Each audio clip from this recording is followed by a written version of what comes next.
Selamat datang di kanal Spice, St. Philip's Indonesian Congregation Eastwood. Nama saya Pendeta Kian Holik. Selamat menikmati khotbah-khotbah Alkitabiah di kanal ini. Sekiranya ada pertanyaan, dapat menghubungi kami di Instagram atau Facebook @spice.syd atau email kami di spice@stphils.org.au. Kiranya Tuhan memberkati. Nama saya Pendeta Kian Holik dan saya pastor di jemaat ini. Saudara-saudara yang dikasih oleh Tuhan, ada beberapa tadi yang bingung kenapa Alkitab saya lain dengan Alkitab yang lain, tetapi jangan terlalu khawatir. Hari bukannya sesat hari ini. Tapi memang ada beberapa terjemahan sekarang yang memulai dari pasal 13 ayat ke-16. Kalau saudara lihat di Alkitab saya, Alkitab digital saya, dikatakan itu dalam kurung 14 ayat 1.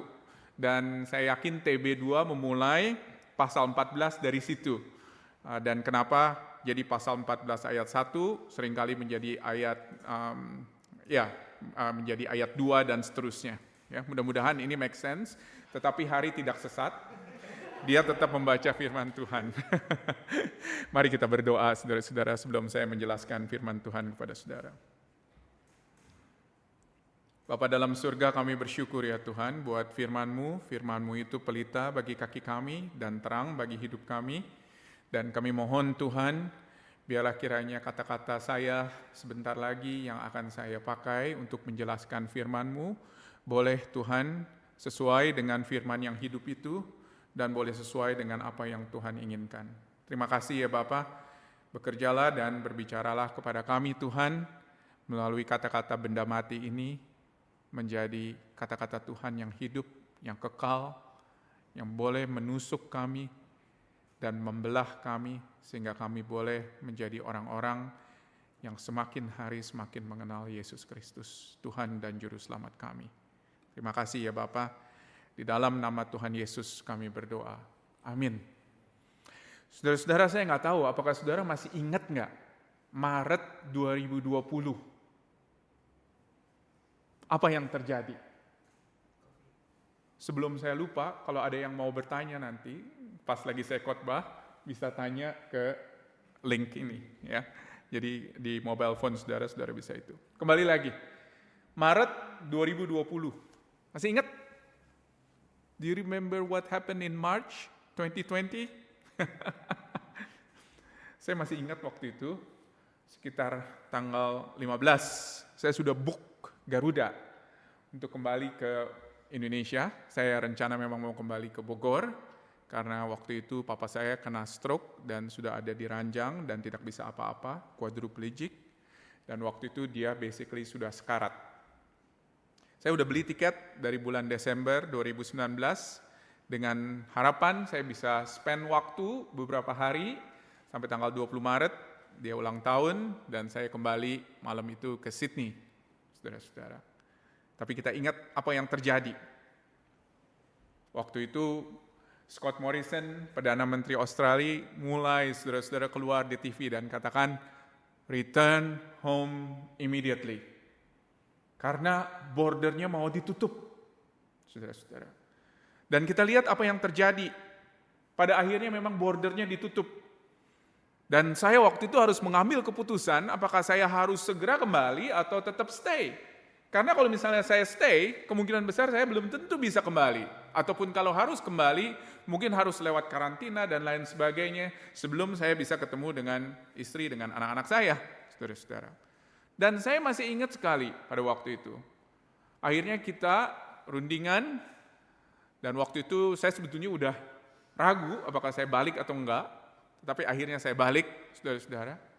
Dan saya ingat pada hari Selasa malam, saya telepon Garuda, dan saya minta dirubah tanggalnya, jadi bukan hari Jumat, tetapi hari Rabu itu, Rabu malam tersebut, saudara-saudara.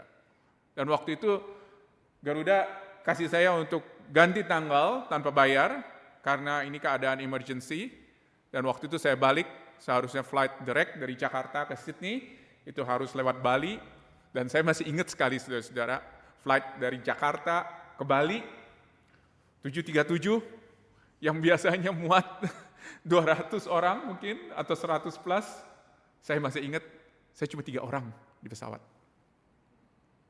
Dan semuanya saudara-saudara, flight attendant pakai hazmat suit, dan kita semua harus pakai mask. Saya nggak tahu saudara ingat apa enggak.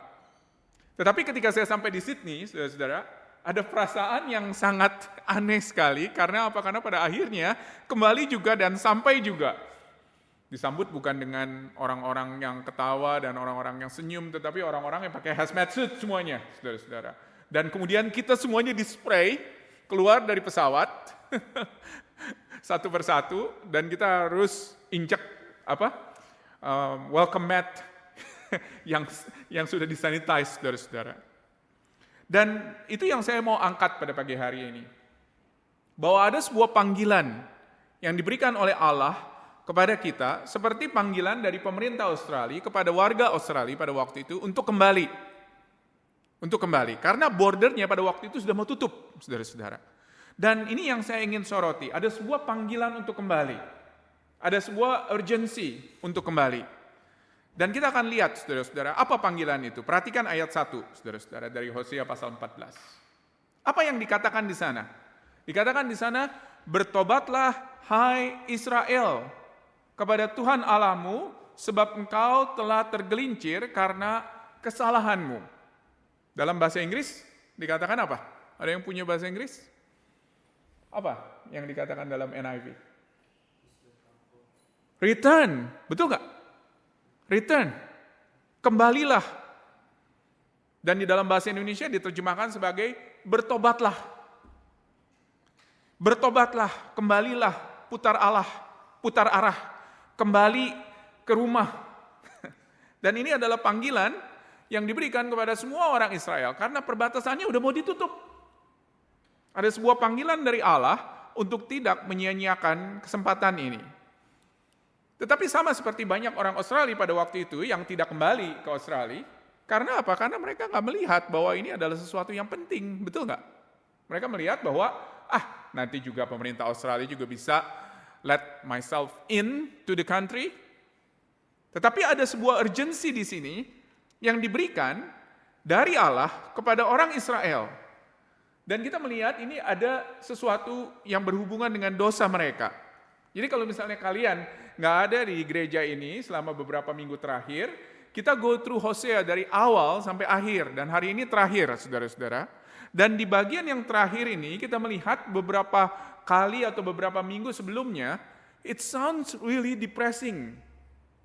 Karena apa? Karena sepertinya nggak ada harapan sama sekali buat orang Israel. Pembicaraannya selalu adalah mengenai hukuman, mengenai akibat, konsekuensi negatif dari apa yang mereka lakukan, saudara-saudara. Jadi, saya akan memberikan summary pada hari ini, kenapa mereka harus kembali. Karena tanpa kita tahu urgensinya, kenapa mereka harus kembali, kita nggak akan pernah kembali, saudara-saudara, kepada Allah. Kita harus tahu urgensinya apa. Ada 4. Yang pertama, saudara-saudara, kenapa mereka harus kembali? Karena mereka berdosa di hadapan Allah. Dan seringkali kita pikir dosa itu adalah sesuatu yang simple. Karena kita nggak pernah berpikir sebetulnya arti daripada dosa. Seringkali kita pikir dosa itu adalah hanya sekedar melanggar peraturan. Ketika saya bohong, ketika saya nggak menghormati orang tua, ketika saya mungkin melakukan sesuatu yang saya tahu sebetulnya itu tidak seharusnya saya lakukan. Seringkali kita pikir itu hanya sebagai sebuah pelanggaran. Tetapi dosa adalah sesuatu yang jauh lebih serius daripada hanya sekedar pelanggaran. Dosa itu adalah pemberontakan. Pemberontakan. Oleh karena itu, bahasa Indonesia terjemahkan di ayat 1 adalah bertobatlah. Bukan hanya sekedar return, tetapi bertobatlah.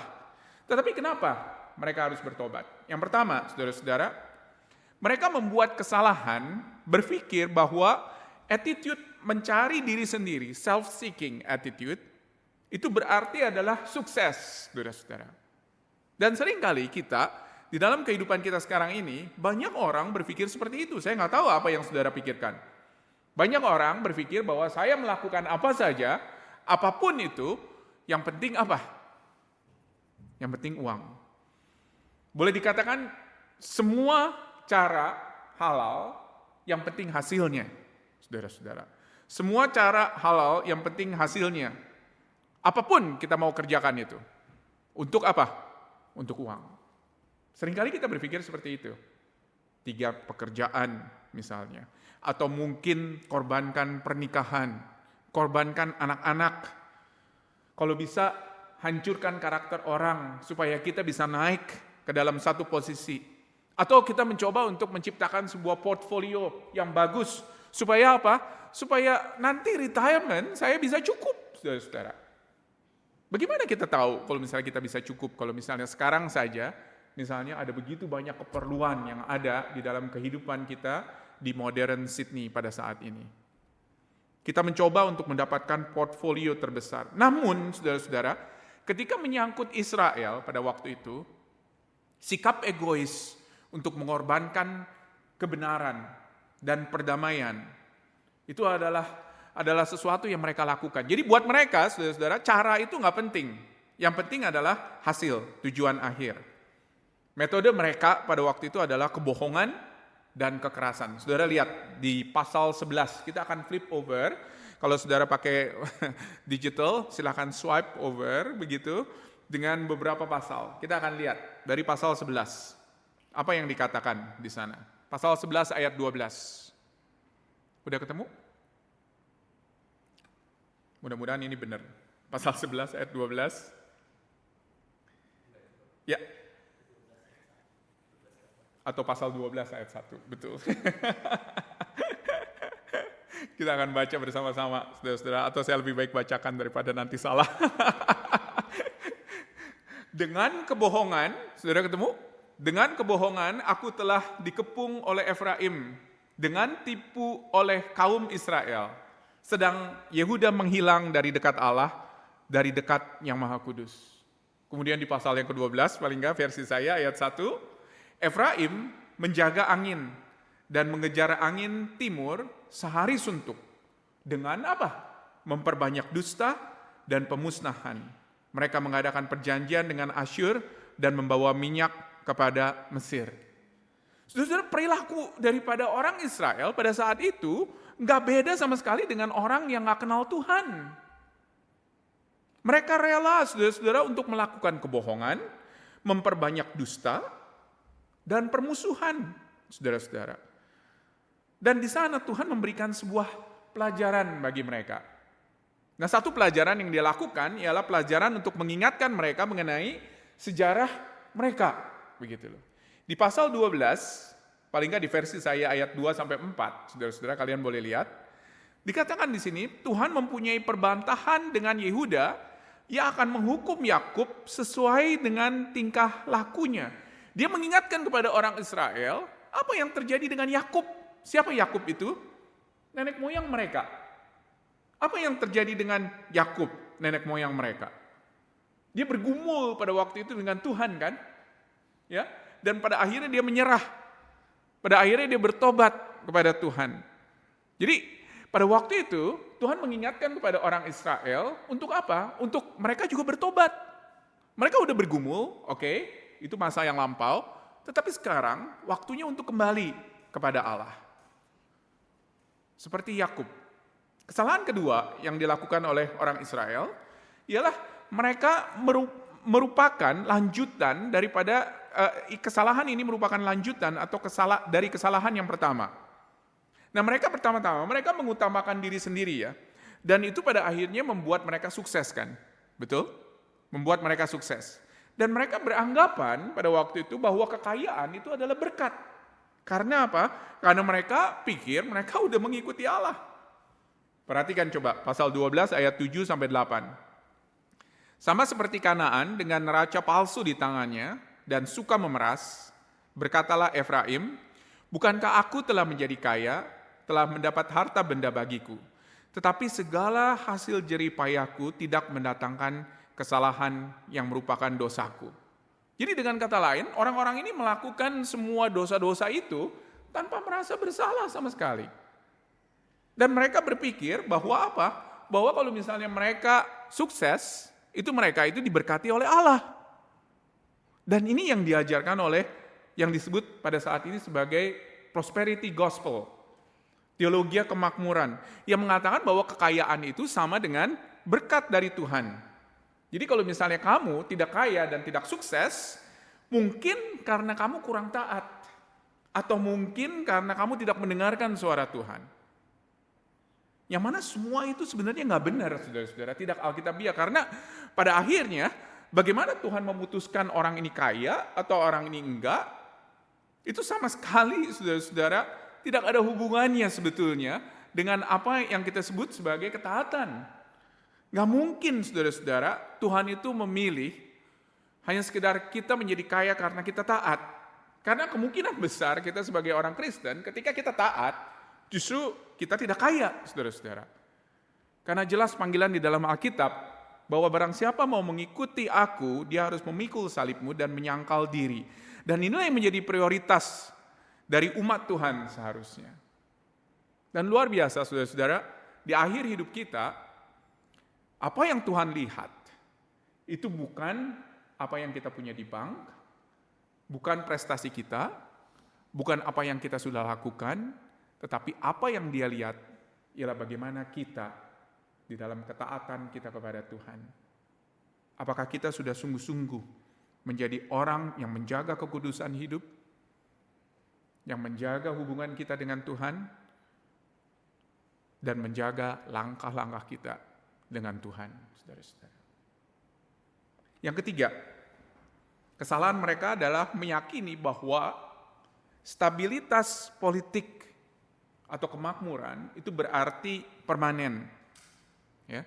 Jadi mereka pikir bahwa kalau misalnya ada keamanan, ada kesejahteraan, maka itu akan sifatnya permanen, saudara-saudara. Di pasal 13, di bagian awal, disebut Efraim, ya, kerajaan utara, saudara-saudara. Ini adalah pada waktu itu bangsa yang sangat kuat sekali.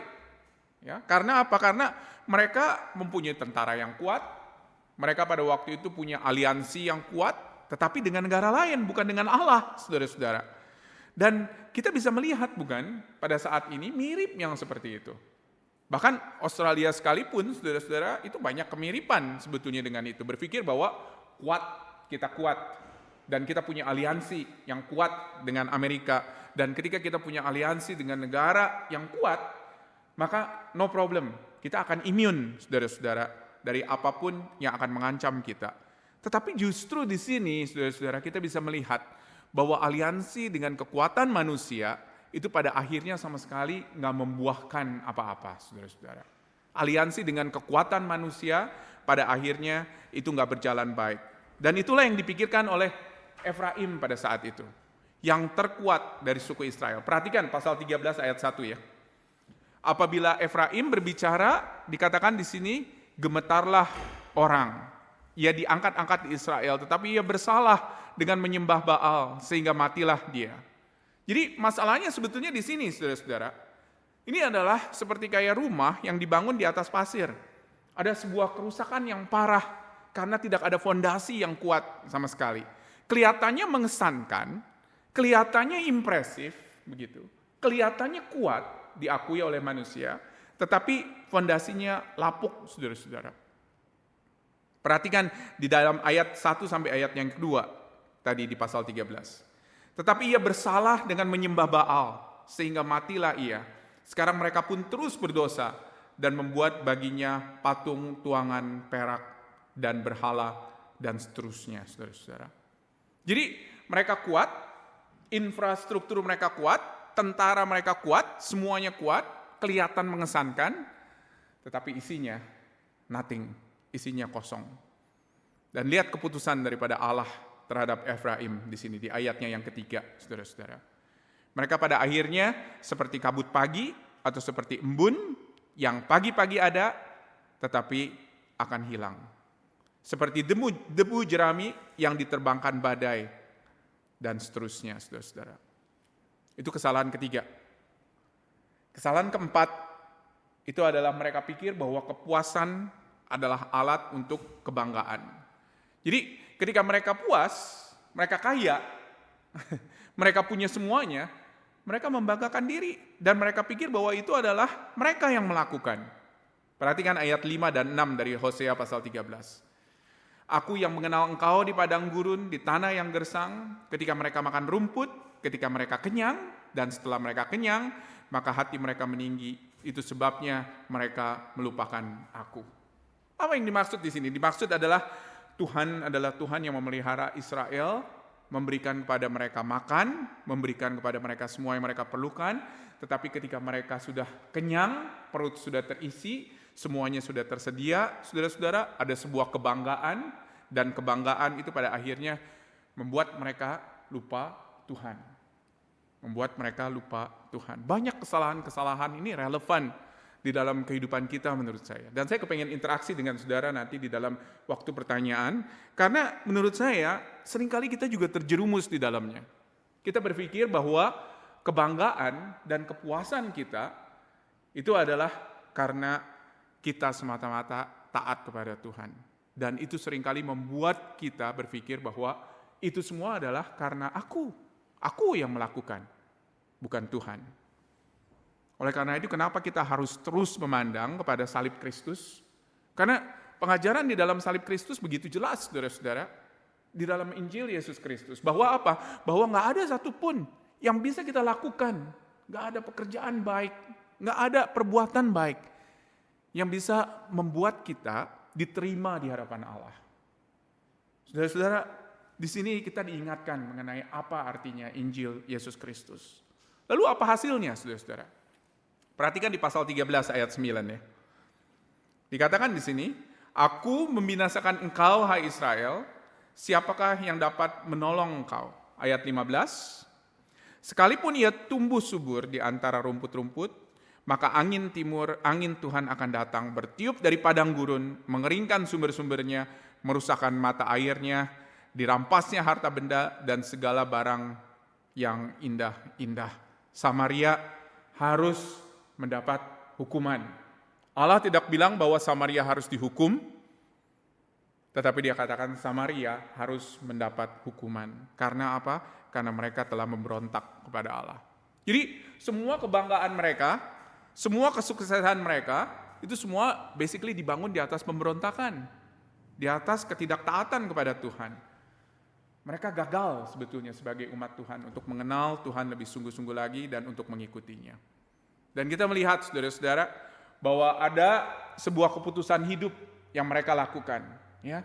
Apalagi ketika semuanya berjalan dengan baik. Kita mempunyai keputusan hidup yang jauh lebih bebas. Either kita mau taat kepada Tuhan, atau tidak mau taat kepada Tuhan.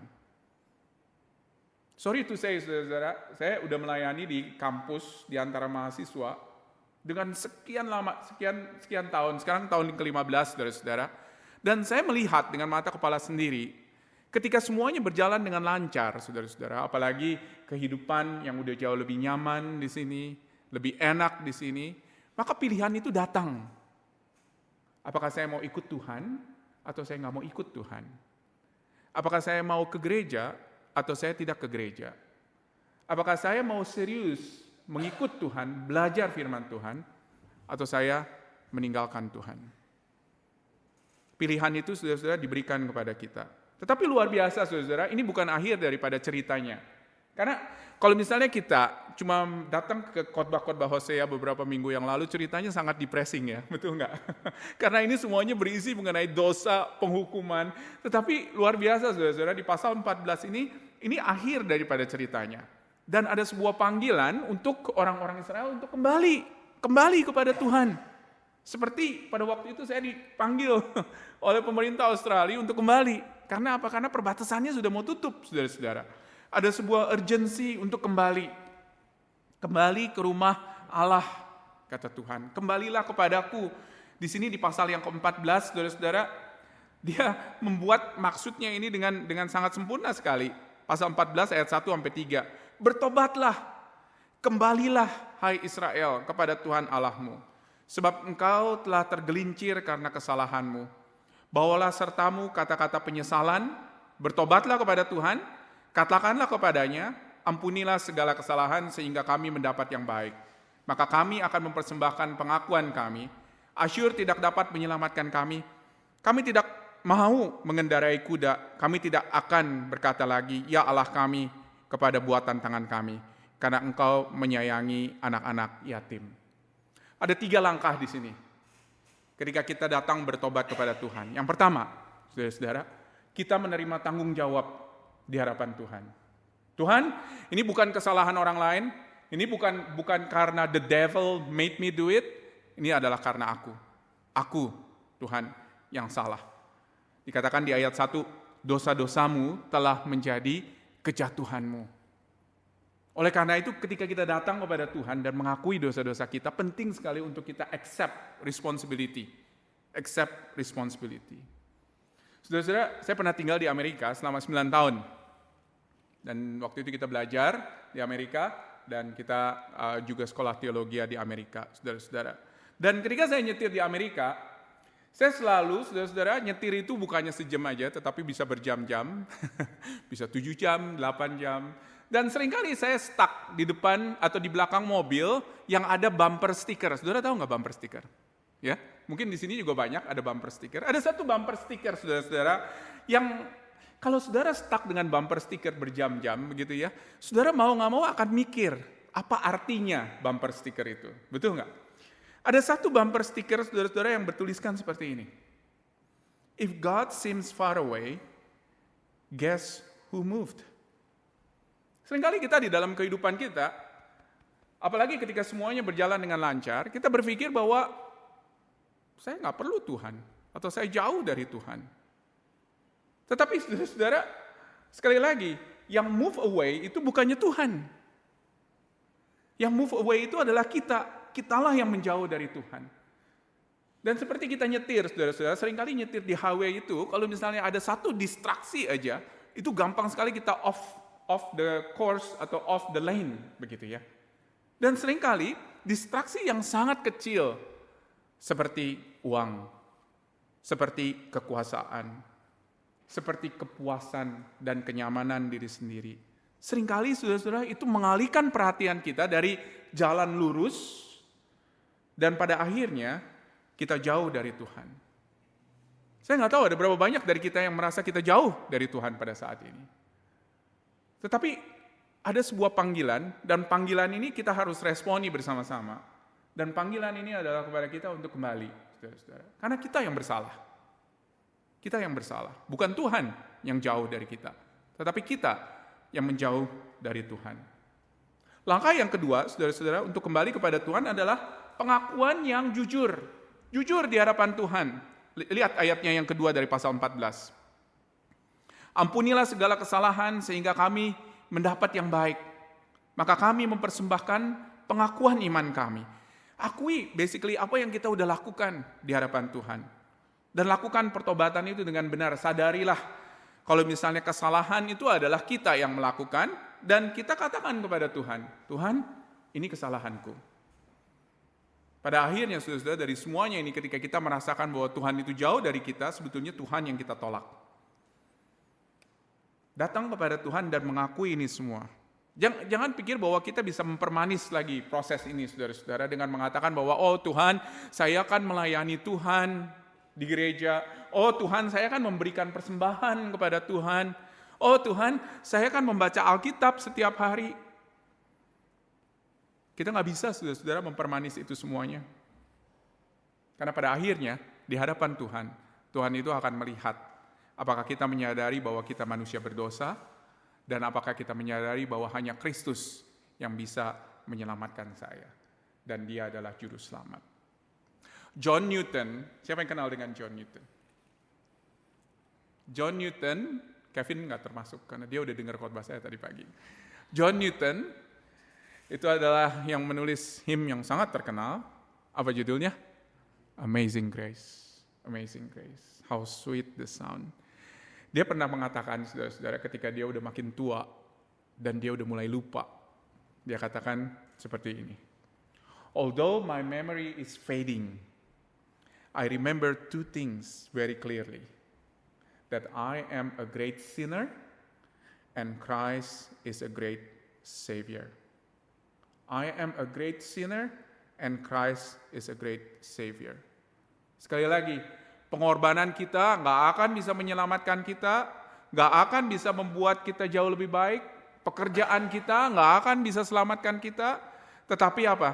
Tetapi ketika kita datang kepada Tuhan dan mengatakan, Tuhan, inilah aku Tuhan, aku telah berdosa di hadapan-Mu, dan aku mengakui dengan mulut, bibir yang jujur di hadapan Tuhan, bagaimana Tuhan, aku telah memberontak kepadamu.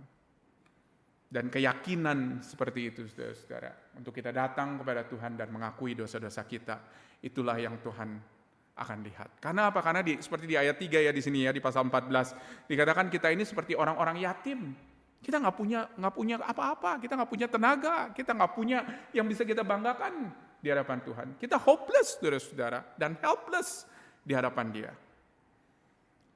Angka yang ketiga yang harus kita lakukan, bahwa kita sadar bahwa kembali kepada Tuhan itu bukanlah usaha kita, tetapi itu adalah karena Tuhan yang bekerja di dalam kita. Kembali kepada Tuhan, saudara-saudara, karena Dia yang mengerjakan semuanya ini. Saudara tahu kenapa saudara ada di tempat ini pada pagi hari ini? Seringkali kita pikir bahwa kita ada di tempat ini, pergi ke ibadah, itu semua adalah karena kita. Karena saya decide untuk bangun, nggak telat, begitu ya, pagi hari ini. Karena saya decide untuk shower, mungkin kalau yang shower, atau saya decide untuk makan pagi, saya decide untuk pergi naik kereta, saya decide untuk pergi, dan seterusnya.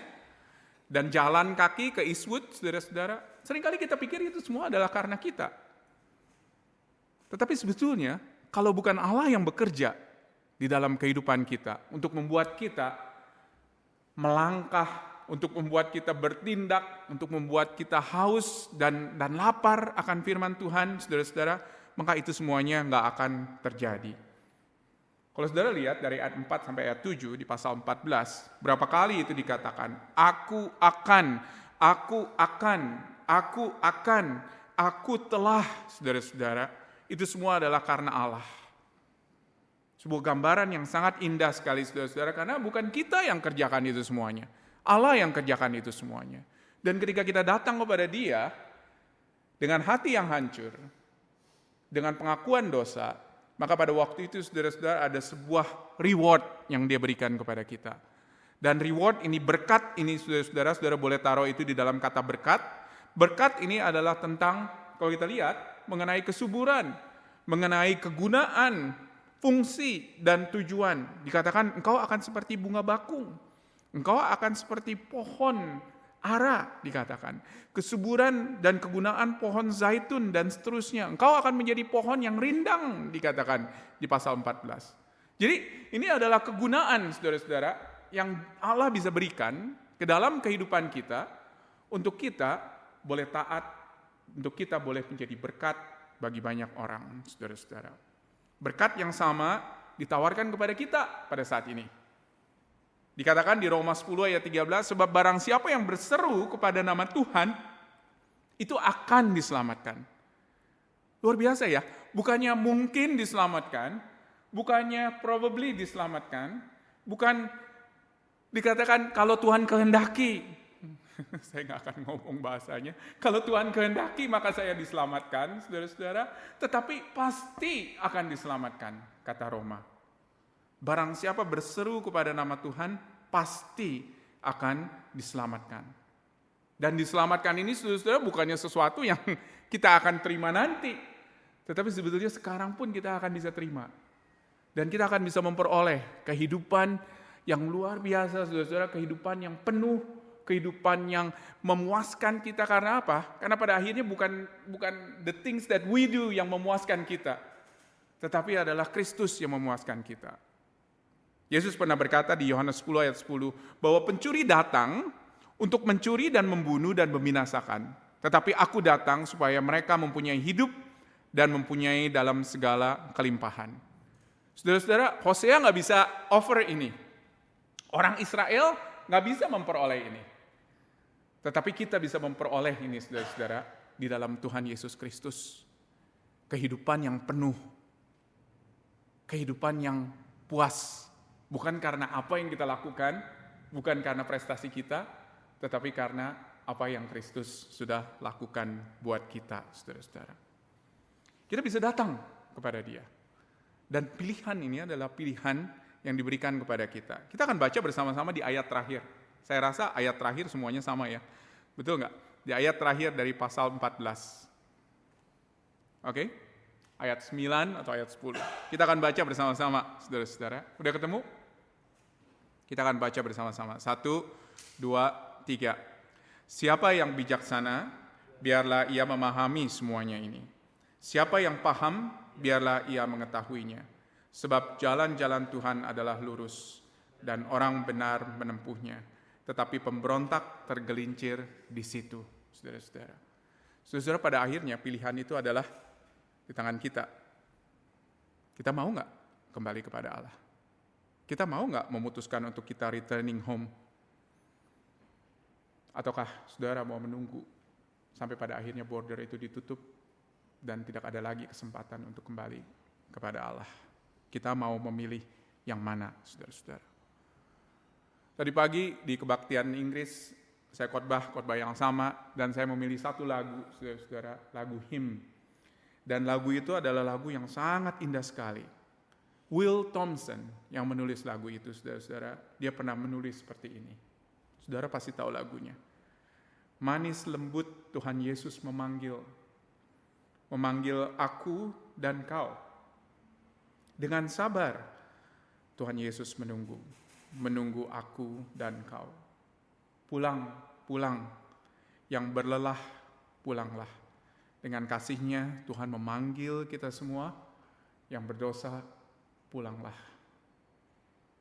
Mari kita tunduk kepala, saudara-saudara. Kita mencoba untuk merefleksikan kehidupan kita. Apakah kita sudah jauh dari Tuhan? Terima tanggung jawab itu. Dan katakan kepada Tuhan, Tuhan, saya yang telah menjauh. Aku telah menjauh dari-Mu. Dan terima kasih Tuhan untuk panggilan Tuhan yang diberikan kepadaku pada pagi hari ini melalui kitab Hosea untuk aku kembali kepadamu. Tuhan, terimalah aku dan Tuhan buatlah aku menjadi umat-Mu sekali lagi di dalam Tuhan Yesus Kristus. Biarlah kiranya hidupku Tuhan menjadi hidup yang berkenan kepada Tuhan, bukan karena apa yang aku lakukan, tetapi karena apa yang Kristus lakukan bagiku. Terima kasih Bapa di surga buat firman Tuhan, khususnya buat kitab Hosea, yang boleh berbicara kepada kami secara langsung. Seringkali Tuhan teguran demi teguran ini datang dengan begitu keras, tetapi seringkali kami mengeraskan hati kami, seperti orang Israel mengeraskan hati mereka. Saudara yang dikasihi oleh Tuhan, kalau engkau mendengar suara Allah pada pagi hari ini, jangan keraskan hatimu. Datang kepada Dia, akui dosa-dosamu. Terima responsibility itu. Dan minta kepada Tuhan, Tuhan pulihkan aku. Pulihkan aku. Terima kasih ya Bapa. Inilah doa kami di hadapan Tuhan. Kami bersyukur buat pengorbanan Yesus Kristus di atas kayu salib yang membayar dosa-dosa kami dan membenarkan kami, menguduskan kami. Di dalam namanya kami bersyukur dan berdoa. Amin.